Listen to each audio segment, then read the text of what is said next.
Hey guys, what's up? Welcome back dito sa aking YouTube channel. I-share ko sa iyo kung paano ka makakapag-create ng mga ultra-realistic images kagaya ng mga napapanood mo or nakikitang images sa National Geographic.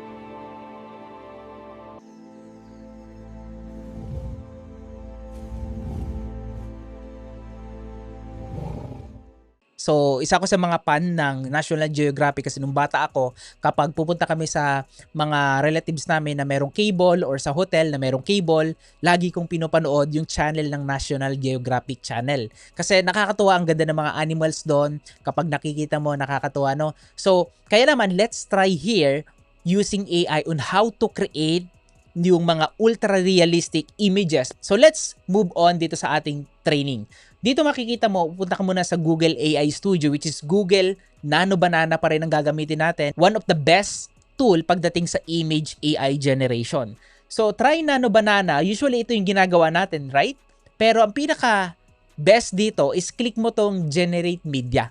Para alam ni AI mismo kung ano yung gusto mong ipagawa sa kanya. Click Generate Media. Tapos click mo tong image gen. Ayan, image gen. Ngayon, ang gagawin natin dito is i-upload natin, ipipaste natin yung mga prompts na ginawa ko. So ngayon, since apat lang yung ginawa ko na prompts dito, ayan.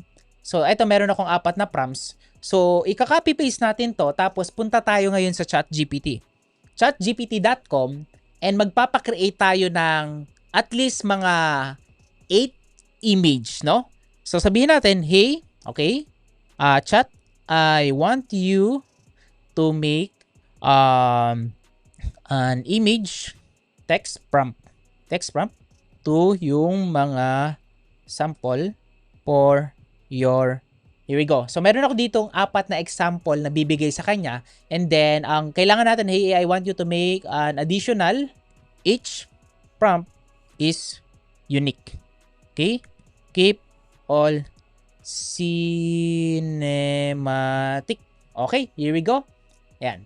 Storm over the desert. Okay. Samurai in the rain. Okay, okay. Sige. Jungle and twilight. Nice. Sige, okay to. Good ako dito. So, unahin natin tong number 1. Tapos, ipapa-generate natin siya. Pero still, pwede pa rin naman natin itong gamitin. Mamaya ipapakita ko sa iyo yung actual result kapag ginamit natin tong prompt. Pero dito muna tayo sa pinrovide ni ChatGPT. So basically, ang ginagawa natin is gumagamit tayo ng different AI tool papunta sa Nano Banana. Kasi pagdating sa text generation and suggestions, still ChatGPT yung pinaka-best para sa akin. So you can try. Libre lang naman parehas yan. So dito, paste natin to. Ayan. Tapos, click here. Click mo lang yung run. Tapos bago mo i-click yung run, make sure na naka 2K resolution tapos 16:9. But still, meron naman tayong image ratio na nilagay dito, pero yung aspect ratio dito na ilagay na mismo ni ChatGPT. So dito, makikita mo dito, meron ditong 4.0 na ultra generation, ultra tapos fast. So make it, eto na lang yung 4.0, which is yun yung ginagamit ni Nano Banana. So dito lang, tapos click run. Ayan, so magge-generate na siya. So while generating, ang gagawin natin is ikakopy natin tong number 2. Ayan, number 2. Tapos, ayan na siya. Ang bilis, no? Nice, nice. Okay ito sa akin. So, ang gagawin ko, ida-download ko muna to. Ayan, ida-download muna natin siya. Okay, nice, nice. Okay siya. So, ang gawin natin is mag-open lang tayo ng another generate media. Okay? Open na tayo ng 4. Tapos, sabay-sabay natin siyang i-generate. Ayun naman maganda dito sa tool na to. Walang problema. Ayan, click run. Tapos, i-copy natin tong number 3. Lagay natin to dito sa number 3. Okay, so ito yung una na generate niya. Tapos ito naman yung pangalawang na generate. I think hindi siya relevant dun sa ano natin. By the way, hindi ko pala na ito hindi siya relevant. I-skip na lang natin to. Another one, hindi rin siya relevant. And I think this one is relevant dun sa gusto nating ipagawa. So make sure it's 2K, then rerun. So this one, i-discard na natin to. And gagamitin natin tong kaninang pinakita ko sa iyo. So ito, gagamitin natin to. Okay, tapos ipipaste ko lang dito yung prompt, 16:9. Okay. Ito, good ako dito. Nice. Okay din ako dito. And let's see, ito naman, Kingfisher. Nice. Tapos, dito naman, cinematic. Okay. So, open na lang tayo ng another tab para at least hindi na tayo mag-create ng another. No? Click generate media, image, gen, run. So, open tayo ng another one. So, yun yung maganda sa AI, no? Pwede ka mag-create ng multiple tasks ng sabay-sabay. Sorry, 16:9, 2K, then hit run. Charmeleon, nice. Okay, mga whale naman. Okay to. So, makikita mo dito, ayan, meron na tayong, ilan na ito? 1, 2, 3, 4, 5, and 6 images.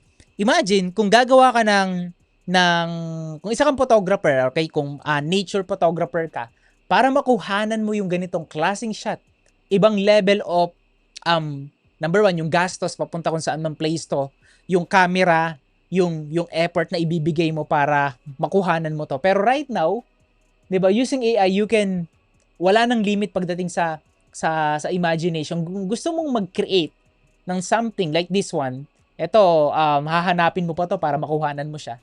Ito, drone shot. Ito naman, grabe to. Ganda ng scene yan. Yan. And like this one. Yan. So, this is AI all generated, no? Pero, syempre, kung meron kang movie na gagawin, like, kung project man yan, or kung gusto mo mag-create ng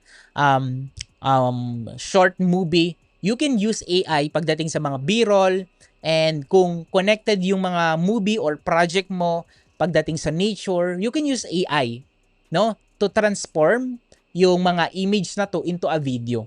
By the way, using AI ngayon, kayang-kaya nang gawin ni AI na i-transform yung image na to into a cinematic video.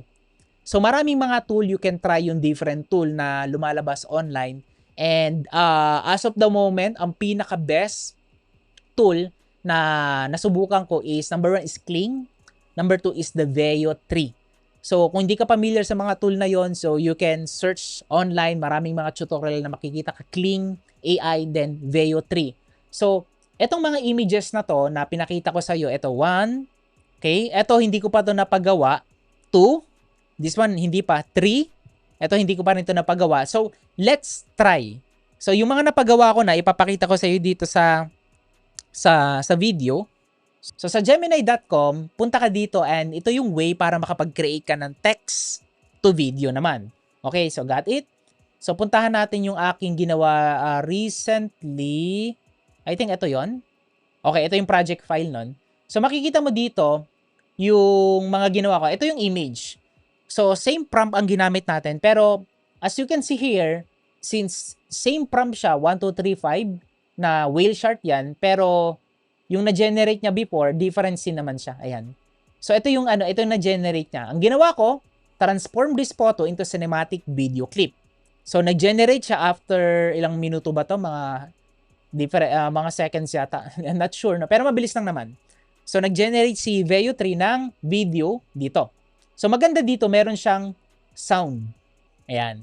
Yes, kung titingnan mo, yes, AI pa rin siya. Pero hindi na yung kagaya dati na talagang makikita mo na sobrang computer graphics siya. And makikita mo nga sa mga TV sa atin, sa mga palabas sa atin, sa mga, di ko nasasabihin kung anong mga channel yon, pero sobrang halata ng mga motion graphics na ginagamit nila. So, mas malupit pa ngayon yung AI, no? Sa pag-create ng mga graphics. So, dito, ganun din. This one is drone shot naman. And ito naman yung Kingfisher. So, paano siya gagawin? Using Veo. So, let's try here. Hanap tayo ng best image dito. I think okay to. Maganda to. So, ang gagawin ko, ikakopy ko tong image na to.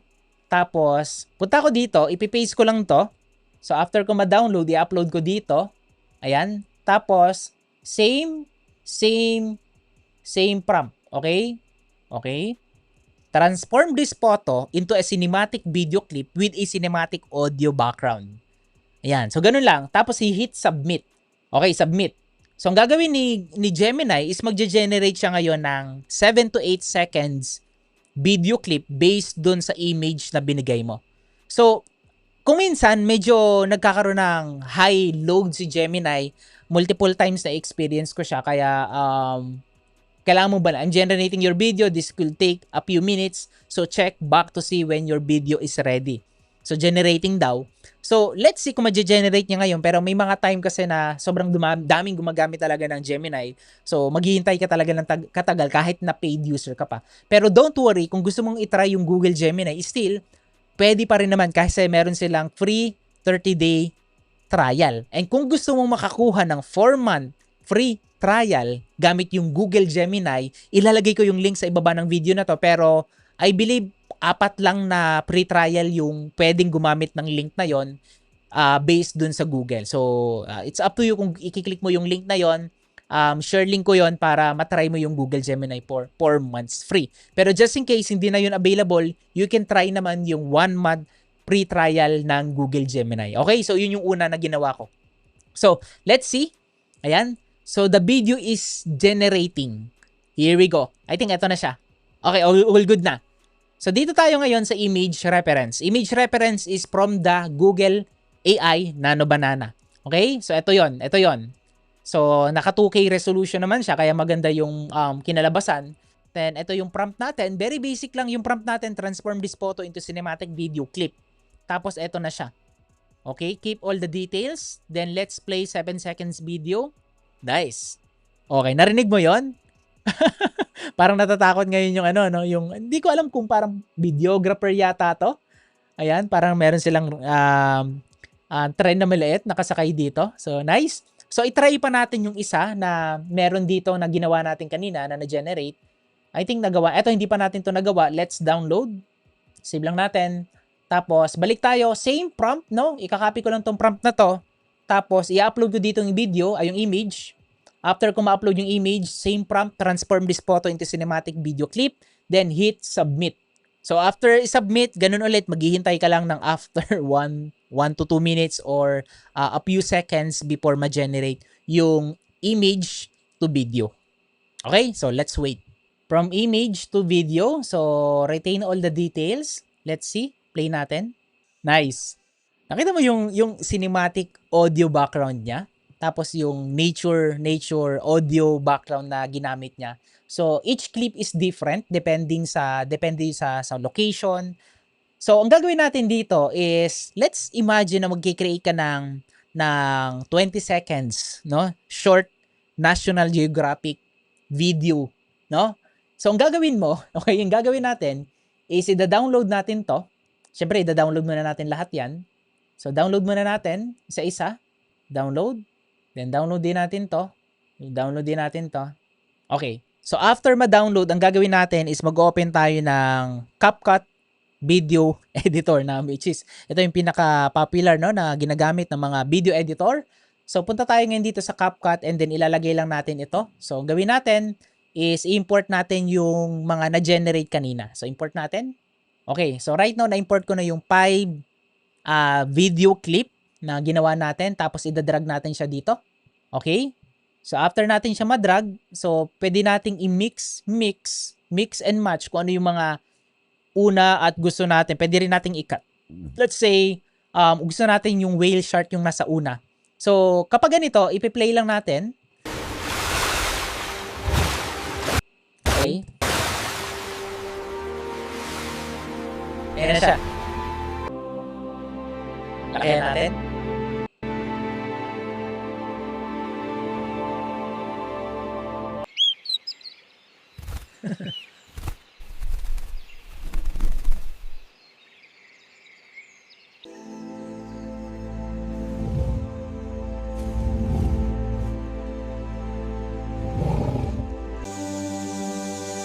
Eto, gusto ko to.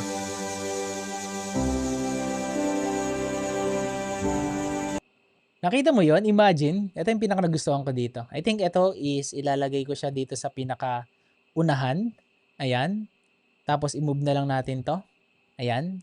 Tapos pwede ka na mag-create, no? By the way, meron siyang Google Veo. Nakita mo tong watermark na yan. So, ang solution dyan is expand mo lang ng konti yung video para hindi na siya makita once you render. But still, you need to declare pa rin na ito, ganun din yung gagawin mo sa other video. Ayan, expand mo lang siya. So also, para mas maging cinematic talaga siya, pwede mo pa siyang lagyan ng zoom in, zoom out.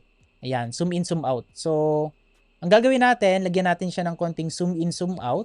So, fix lang natin to. Ayan. So, this one, ganun din. Fix lang natin. Here we go. Then, this one. Okay. Okay. So, tapos, pwede ka ngayong maglagay ng transition. By the way, you can add transition, you can add zoom in, zoom out. Pero, optional lang naman. Optional lang naman. Ayan. So, kung lalagyan natin siya ng zoom in, zoom out, saan ba siya ginagamit? I think dito siya sa, dito siya sa effects, motion. Ayan. Ayan. But usually, yung mga documentary, hindi bibihira sila gumagamit ng masyadong effects. Pero I think, makikita mo naman dito yung camera movement, gumagalaw yung camera movement. Parang, I think, this optional na lang. Ayan. Di ba? So ngayon, meron ka na ngayong short National Geographic clip entry, di ba? Pero made by AI. And you can use AI pagdating sa mga video productions mo. Meron kang project, meron kang gustong gawa ng video and you can add a B-roll na ikaw mismo yung merong control dun sa mga scene and creativity. You can maximize AI as long as use it properly at gamitin mo siya sa tama. Okay? So, I hope nakatulong sa'yo yung short video na to. Nakakuha ka ng idea on how you can utilize AI to generate image, how you can use AI to generate image to video. Marami pang mga pwedeng mangyari sa AI, marami pang mga bagong update na nangyari sa AI every single day. So you need to keep updated. Sasabay ka ba sa AI or i-disregard mo na lang yung AI? Use AI para mas maging productive. Use AI to make it creative dun sa mga ginagawa mo. Once again, this is Coach Jay. Thank you so much for watching this video. Kung nakatulong ito, hit like and subscribe sa aking YouTube channel for more upcoming video. And I will see you on the next one.